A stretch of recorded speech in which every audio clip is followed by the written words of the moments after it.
Muốn đi mà rồi. Anh chơi đi. Hoặc nghe. Đúng rồi, đúng rồi, đã con.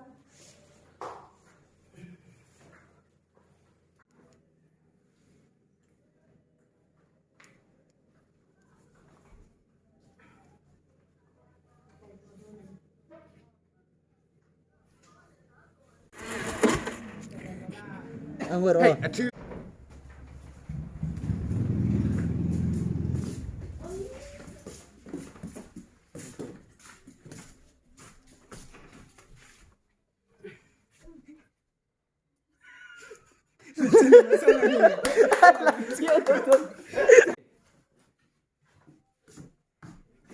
Khát thả đâu cái thấy đây.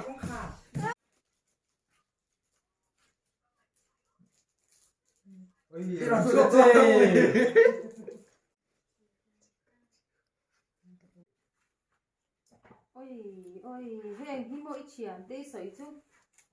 Anh mẹ đến giếng để hèn đi ba mà mẹ phụ đầu. Nào con thuộc thầy đôi thì anh xa đi mang cú mày.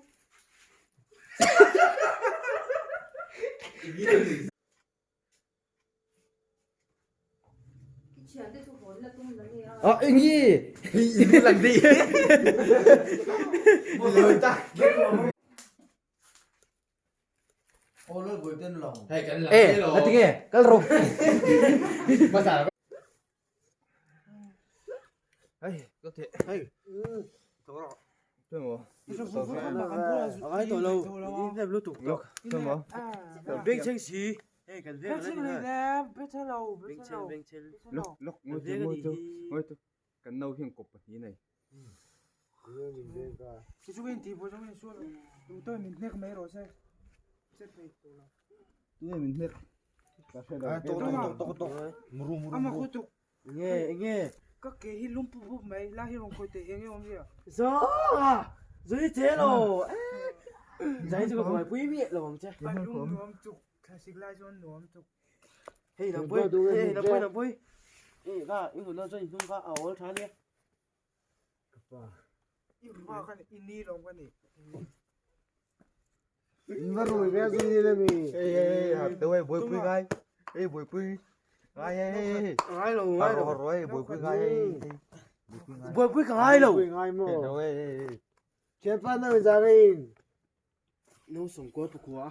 Nó sống quá bỏ qua. Cái chân nó khát chết cái. Rồi, cá yang, tập em. So. Cái tí đồn. Hey, nó khát lắm rồi.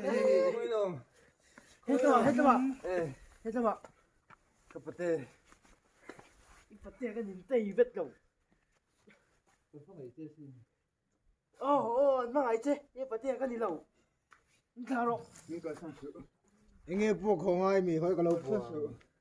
Rồi là đi khai. Ôi thấu thì lấy. Hay là mua thấu độ. Buộc. Mi về cái mi về. Mai suy về. Cấp buộc thì đâu có quán. Nó sống cái thôi hắn. Tung nghe bộ em xem bộ em xem. Ồ, đúng rồi, siêu rồi, thu Can nét dar vek mẹ.